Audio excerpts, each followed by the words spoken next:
Oleh karena itu, dalam kesempatan ini saya membawakan 10 kata.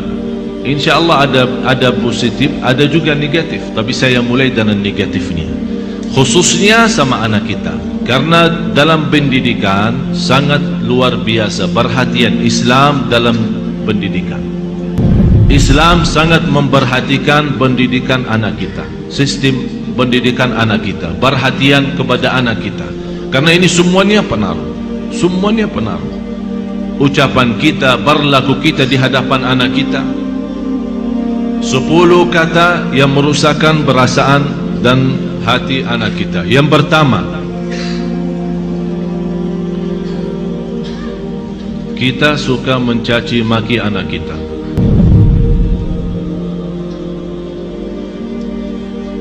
Ini sebuah bahaya, apalagi kalau kita lagi emosi. Dan saya selalu sampaikan kepada jemaah, kalau lagi emosi, jauh daripada anak, jauh. Jangan jadikan anak korban. Saya tidak enak membawa ucapannya karena kita di dalam masjid, tapi ada banyak yang saya heran mengucapkan kata-kata yang saya malu sampaikan. Sama siapa? Sama anaknya sendiri. Kalau sama orang lain kita malu mengucapkan, apalagi sama anak kita.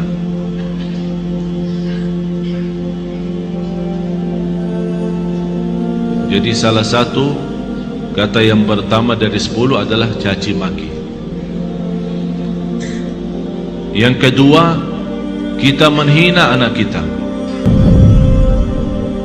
Bagaimana menghina anak kita? Ya di depan kawan-kawannya. Kalau dia bersama kawan-kawannya di dalam kelas atau di sekolah, kita datang jemput atau hantar, tapi kita suka menghina anak kita di hadapan mereka.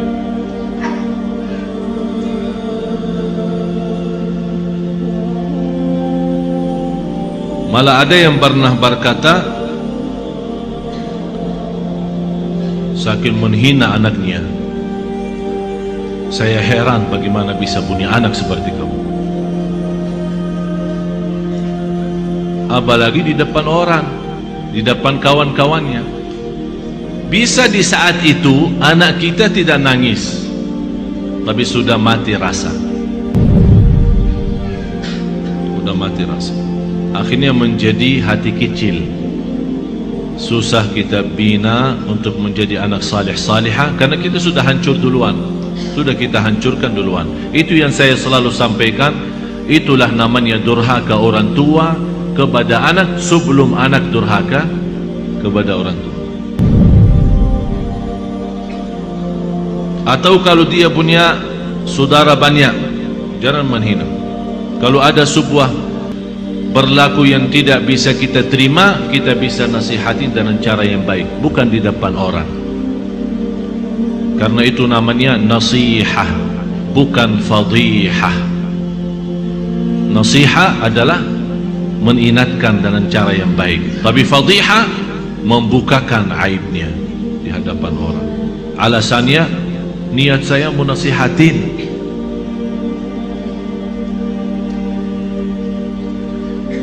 Yang ketiga, selalu kita suka membawa bandingannya dia sama orang lain. Ini lihat, abang kamu jauh lebih pintar. Ini lihat, anak itu luar biasa. Kamu tidak bisa seperti mereka. Itu tidak bahaya itu. Ini mengakibatkan apa? Kecil hati. Yang kedua, benci sama orang itu.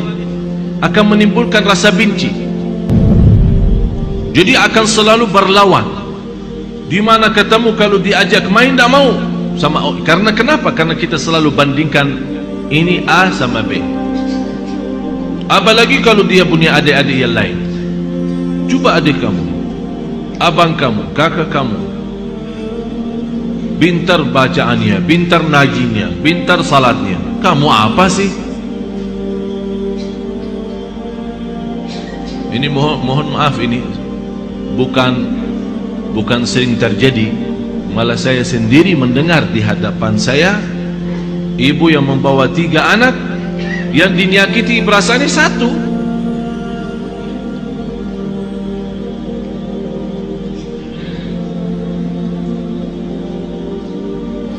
Bahaya lidah itu, bahaya.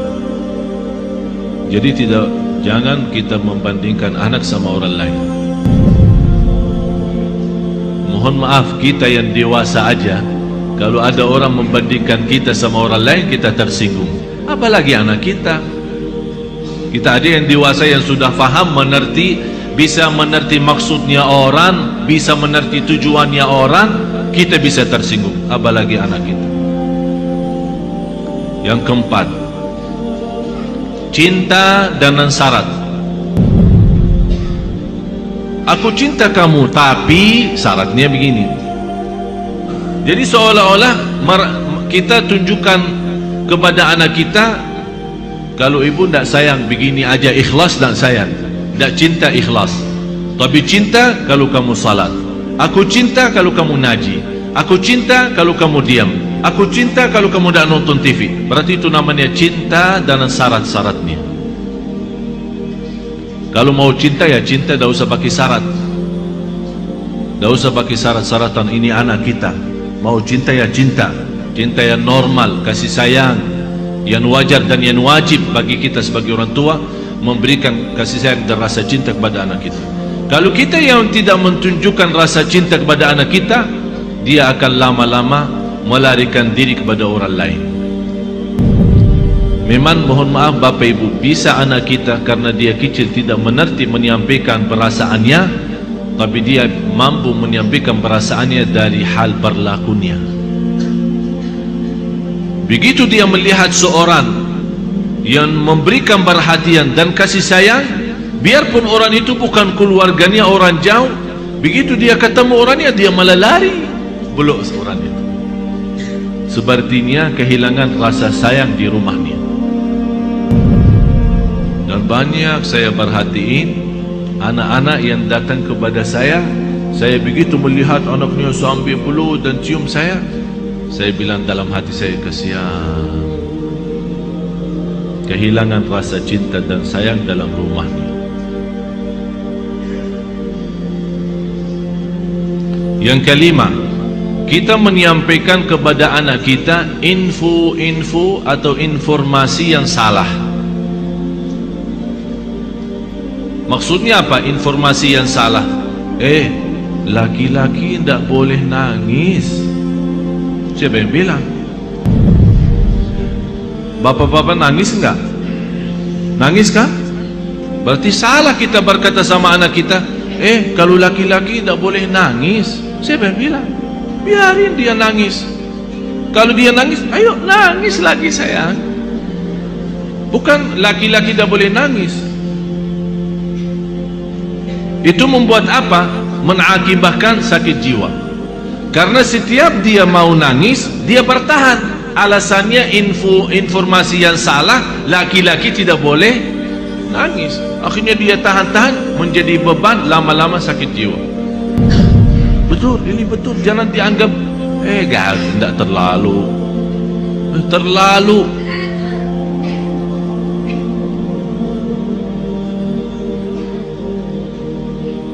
Yang keenam, ini yang lebih bahaya.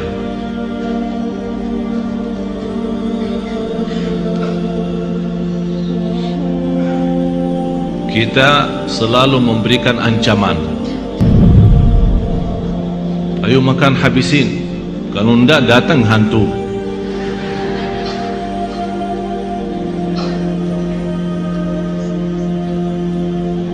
Mau tidur enggak? Kalau kamu tidak tidur, nanti datang hantu, temenin. Ini selalu kita, niat kita apa? Niat kita supaya dia cepat tidur, tapi mengakibatkan dalam perasaannya banyak hal yang tidak bagus. Padahal anak kita dari sisi psikologi jiwa dan akal, dari usia 2 tahun sampai 6 tahun dia mampu menguasai 7 bahasa.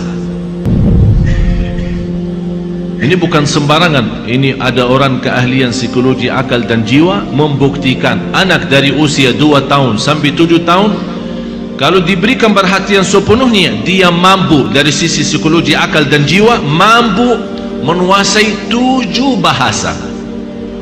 Bahasa kita, bahasa daerah, bahasa Arab, bahasa Inggris, terserah, 7 bahasa.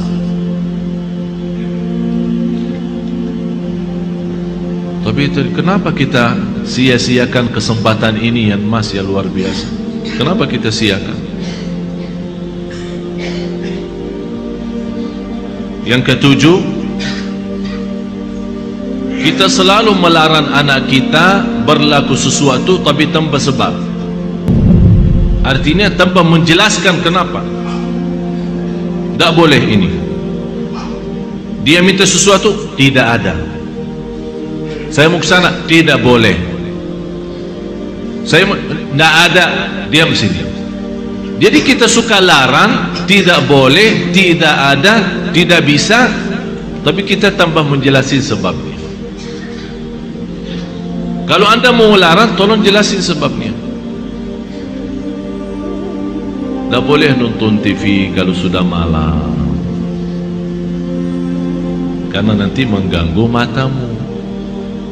Ini ada alasan kenapa kita larang. Kalau makan sampai habiskan makanannya, karena di dalam makanan ada barakah. Kita tidak tahu di barakahnya yang di mana.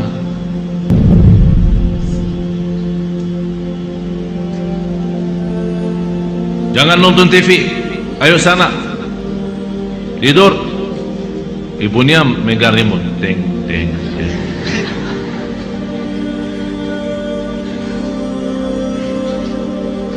Anak kita bisa pendiam ya. Mungkin ada di antara anak ibu-ibu yang suka lawan, tapi ada yang diam sudah masuk ke kamarnya. Tapi Allah Maha tahu perasaannya apa di saat itu. Dilarang nonton TV, malah ibunya enak-enak nonton TV.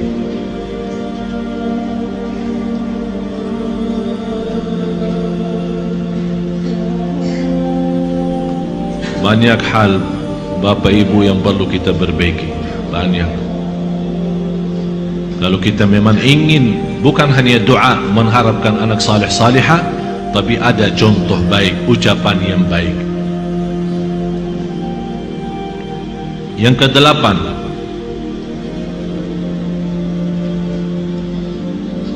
menghancurkan perasaan atau menghancurkan kepercayaan anak terhadap dirinya. Kamu bodoh selama-lamanya, tak bakal jadi pintar. Astagfirullahaladzim, ada orang sejahat itu. Jadi walaupun dia sudah ada niat untuk berikhtiar, berusaha, kita sudah habis-habisan, tak ada. Memang kamu diciptakan oleh Allah bodoh seperti ini. Saya nyesal punya anak seperti kamu. Saya benci hari kelahiran kamu. Bapak Ibu, saya mengucapkan ini bukan dari saya. Saya punya telinga mendengar apa yang kata orang. Masa saya benci hari kelahiranku, hari kelahiran kamu? Jadi seolah-olah mengikatkan hari kelahiran anak kita hari misal Sabtu. Jadi saya benci Sabtu gara-gara kamu. Ya Allah, ini sudah betul-betul menghancurkan total anak kita. Yang ke-9, kita berdoa terhadap anak kita doa yang buruk. Saking kesal perasaan kita sama anak kita, dan dia keluar dari rumah tanpa minta izin dan ridha kita, langsung kita, mudah-mudahan kamu celaka. Rasulullah sallallahu alaihi wasallam melarang orang tua mendoakan anaknya buruk. Kalau terjadi diijabah doanya akan nyesal, kata Rasulullah. Biarpun ibunya, biarpun bapaknya betul-betul sakit hati sama anak, begitu dia mendoakan celaka, terjadi kecelakaan itu, pasti dia nyesal dan sedih, bisa nangis, dan bisa tidak memaafkan dirinya terhadap apa yang telah dia ucapkan. Kalau anda tidak mampu saking sakit hati sama anak kita, tidak bisa mendoakan baik, kembali lagi lebih baik diam. Kalau tidak bisa berdoa baik, lebih baik diam. Tapi bahaya, jangan mendoakan anak ini celaka. Yang ke-10, kita suka membongkar dan membuka aib anak kita di hadapan orang lain.